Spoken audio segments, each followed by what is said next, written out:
DayaBai, you are a lady with a difference. Um, your name itself shows that you are a merciful sister. All people live for themselves, mainly for their family, their own people they live. But you have chosen a life for others, especially for the downtrodden, the tribals, the interior villages where others don't reach. I would like to know, do you have a role model for these, or who is your inspiration for all these works? Not just one role model, but it began through many. But then afterwards, as I said earlier, I was a misfit. I couldn't fit in. I couldn't find my way. Then what caught me and carried me through was from Christ, from the gospel. Because, as I said, many people like Gandhi, Florence Nightingale going with the lamp, Jhansi Rani, all these people inspired. Sometime I think, I dreamt they would be my role model.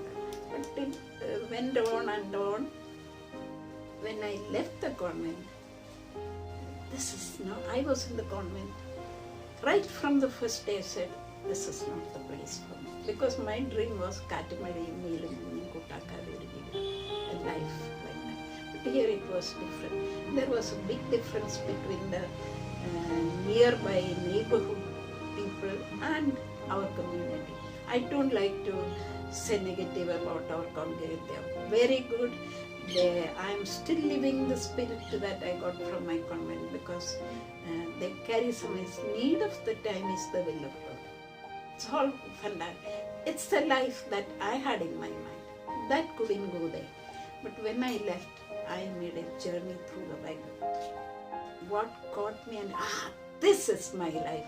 That was Luke 4:16 to 21, where Christ comes and say in that temple, reads that Isaiah's chapter where it was already prophesied. He read, the Spirit of the Lord is upon me because He has anointed me to bring good news to the poor. I meditated so much on this. Good news, hallelujah, Christ is come. No. To release the oppressed, to walk with the person who is struggling for justice. A mother comes saying, my daughter is misused to something so that she becomes whole. She lost everything. Then if you say, come we pray and put her a good clothing, it's not enough. Walk with her in that struggling path for justice. This is how, after lot of meditation, I became clear, this is my life. Then it was easy for me. Even then, it was not easy to find a place. When I was struggling, I used to cry, Lord, show me one step, lead kindly light. Often I was crying, singing that song. But it was after coming to Madhya Pradesh, I said, this is my place. Here is my vocation. And merging into the life of the people. Easily it came. And I didn't prepare that I'm going to have balwadi or things like I'm going to wear like this. No. Just easily it came because I meditated already Christ-like. Being God, came as a poorest man, did carpenter's work, and even that message, his manifesto message, it doesn't come easily. I like to say a little elaborately. When he worked with that carpenter, I think he was watching, listening, all what was going around. Somebody comes and says, hey, Mary, see, yesterday I offered this and that. So they chased me because my chicken was too thin. All stories they come. This young man was listening. I think he was charged listening this. Then he went alone to pray. Then the Spirit comes and says, you have to do this. You have to go. It was not one project or one this thing, one planting, one tree, one teaching somebody.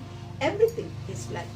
taking, breaking traditions. When he went to drink water from that Samaritan woman, I don't think he was thirsty. He was very clever to make an opportunity to have dialogue with her, to make her feel confident. I am with you. I care for you. I am concerned. Even that fellow sitting on top of the tree, according to the society, he was a tax collector, not a very good man. Before everybody, he announced, I'm going to eat with you. So I used to think this man is so careful, so clever to find ways to build up a relationship. And that is what is taking me. I wanted to live with the tribals, but now I'm with the Kasaragod. Why? Anybody can ask. I don't want to work in Kerala. But yet, they called me for one program to inaugurate one struggle. I went to one place. I saw this children coming in all kinds of shape or shapeless children with the mothers, 13, 14, 15 years old, carried by the mother and dangling the legs and head turned the other, some tongue outside, some leg here, all kinds of things. How can you stand? And when you listen to the story, 20 years, the state sprayed endosulfan with helicopter all over, not just in the plantation. It went all over in the air and in the whole area. And more than 20 years, they struggled even to stop. And now, 2000 stopped, 2020, there are 6,000, 7,000 children getting no help. Finding life is not easy, and it's also the mother. Some mothers have 2 and 3 children. Their work is only to look after that child. They have no life outside. They don't have a sharing or community meeting, nothing.